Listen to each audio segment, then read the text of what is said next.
Hello दोस्तों, स्वागत है आपका हमारे यूट्यूब चैनल याहू बाबा पे। ये हमारा जे क्वेरी कोर्स से रिलेटेड 21 ट्यूटोरियल है और इस कोर्स में आप जे क्वेरी के रैप और अनरैप नाम के दो मेथड सीखने वाले हैं।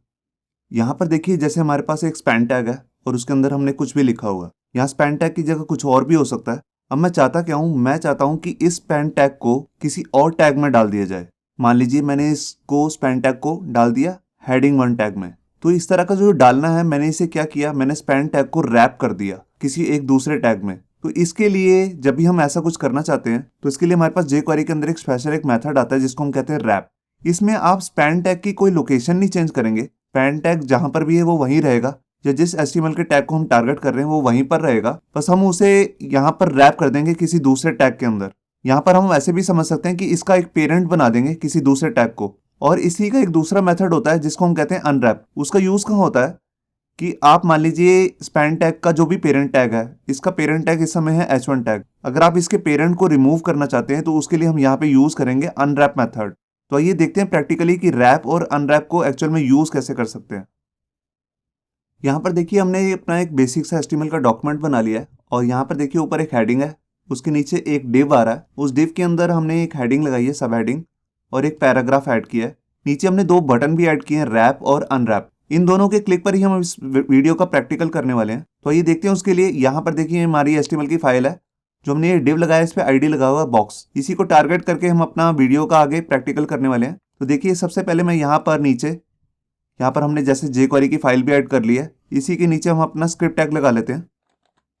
और यहाँ पर मैं अपना jQuery का जो बेसिक कोड है document.id उसको लिख लेता हूँ। और इसके अंदर मैं एक फंक्शन लगा लेता हूँ।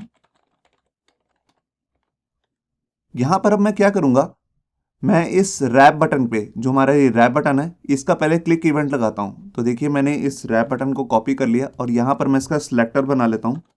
तो देखिए मैंने हैश लिया क्योंकि एक ID है, और इसके बाद मैंने इसका क्लिक इवेंट लगा लिया कि जैसे ही मैं इस पर क्लिक करूँ तो एक फंक्शन रन हो जाएगा। इस फंक्शन के रन होने के बाद मैं यहाँ पर चाहता क्या हूँ कि जो ये बॉक्स के अंदर पैराग्राफ आ रहा है, इस पैराग्राफ को मैं रैप करना चाहता हूँ किसी डिव में।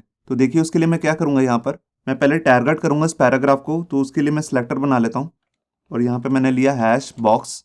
बॉक्स नाम के डिव के अंदर जो भी पैराग्राफ आ रहा है, चाहे एक पैराग्राफ आ रहा है चाहे 10 पैराग्राफ आ रहे हैं, सभी को टारगेट करेगा ये। उसके बाद मैंने यहाँ पर अपना मेथड लगा लिया जिसका नाम है रैप। अब मुझे यहाँ पर बताना है कि मैं रैप किस डिव से, मतलब कि किस HTML के टारगेट से रैप करना चाहता हूँ। तो उसके लिए देखिए मैं यहाँ पर टैग ले लेता हूँ, डिव टैग। ये देखिए मेरे को इसके अंदर कुछ नहीं लिखना, बस मैंने बता दिया कि इस टैग के अंदर ये रैप हो जाए। क्या चीज़? जो ये पैराग्राफ है, बॉक्स के अंदर जो आ रहा है पैराग्राफ। मैंने यहाँ पर सेमीकोलन लगाया और फाइल को सेव किया। मैं यहाँ पर पहले इंस्पेक्ट करके दिखाता हूँ आपको कि ये किसी डिव के अंदर नहीं आ रहा, ये सीधा पैराग्राफ। ये देखिए यहाँ पर एक डिव है बॉक्स, उसके अंदर एक हेडिंग 2 आ रही है और एक पैराग्राफ आ रहा है। जैसे मैं रैप पे क्लिक करूँगा तो यहाँ देखिए H2 के बाद एक डिव ऐड हो गया है यहाँ पे, उसके अंदर पैराग्राफ आ रहा है। अब तो आपने देखा कि पैराग्राफ को रैप कर दिया हमने डिव के अंदर, मगर अभी यहाँ पता नहीं लग रहा। तो मैंने यहाँ पर ऊपर CSS में क्लास बनाई है ID टेस्ट, उसमें एक बैकग्राउंड कलर दिया और पैडिंग दी है। यही ID मैं वहाँ पर लगा लेता हूँ। तो यहाँ पर आप कोई क्लास या ID भी लगा सकते हैं रैप के अंदर। तो यहाँ पर मैं लूँगा डबल इन्वर्टेड कोट्स। ऐसा क्यों? क्योंकि मैंने बाहर सिंगल लिए हैं। अगर आपने बाहर डबल लिए हो तो आपको अंदर सिंगल लेने हैं। मैंने यहाँ पर फाइल को सेव किया और यहाँ पे देखिए जो हमारा ये बॉक्स नाम का ID है, इसके अंदर पैराग्राफ आ रहा है। मैं इस पर क्लिक किया तो देखिए यहाँ पर पिंक कलर हो गया। यहाँ देखिए अपने आप यहाँ पर एक डिव आ गया और यहाँ पर जिस पे ID लगा हुआ है टेस्ट, और इसके अंदर आ रहा है पैराग्राफ। तो आपने देखा कैसे हमने पैराग्राफ को ID टेस्ट जो हमारा डिव है उसके अंदर रैप कर दिया। मैं किसी और डिव के अंदर भी इसे रैप कर सकता हूँ, मैं आपको दिखाता हूँ। मैं अगर यहाँ पर हेडिंग 2 ले लेता हूँ, मैं चाहता हूँ ये अपने आप जो पैराग्राफ है वो हेडिंग 2 के अंदर रैप हो जाए। मैंने फाइल को सेव किया और यहाँ पर रैप किया तो ये देखिए ये पैराग्राफ हेडिंग 2 के अंदर रैप आ गया। अब हम यहाँ पे बात करते हैं अपने दूसरे मेथड जिसका नाम है अनरैप। तो देखिए मैं यही वाला कोड जो है कॉपी कर लेता हूँ और यहाँ पर आकर देखिए यहाँ पर मैंने इसके लिए ID लिया हुआ है अनरैप BTN। तो देखिए मैंने यहाँ पर डाला, जैसे ही मैं इस पर क्लिक करूँ तो बॉक्स के अंदर जो भी पैराग्राफ आ रहा है वो अनरैप हो जाए। तो यहाँ पे मैं मेथड यूज़ करूँगा अनरैप, और अनरैप के अंदर आपको कोई भी वैल्यू नहीं देनी होती, मतलब कि कोई भी पैरामीटर पास नहीं करना है। यहाँ पे मैंने फाइल को सेव किया और पहले मैं रैप करके दिखाता हूँ। ये देखिए ये रैप हो चुका है H2 में, जो कि मैंने ऊपर वाली लाइन में किया है। अब मैं यहाँ पे क्लिक करता हूँ रैप, तो देखिए ये जो हमारा पैराग्राफ है वो अनरैप हो गया। अगर मैं इस पर दोबारा क्लिक करूंगा तो ये क्या करेगा, इसका इस समय पेरेंट कौन है मैं आपको दिखाता हूँ इंस्पेक्ट करके। यहाँ देखिए इस पैराग्राफ का इस समय पेरेंट है जो हमारा ये डिव है आईडी बॉक्स। अगर मैं दोबारा से अनरैप करूंगा तो ये आईडी बॉक्स भी हट जाएगा।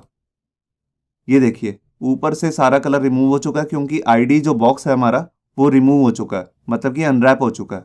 मैं एक बार रिफ्रेश करके आपको दोबारा से दिखाता हूँ। ये देखिए मैंने जब इसे रैप किया तो ये रैप हो गया, और मैंने अनरैप किया तो देखिए अनरैप हो गया। एक बार दोबारा अनरैप किया तो दोबारा से अनरैप हो गया।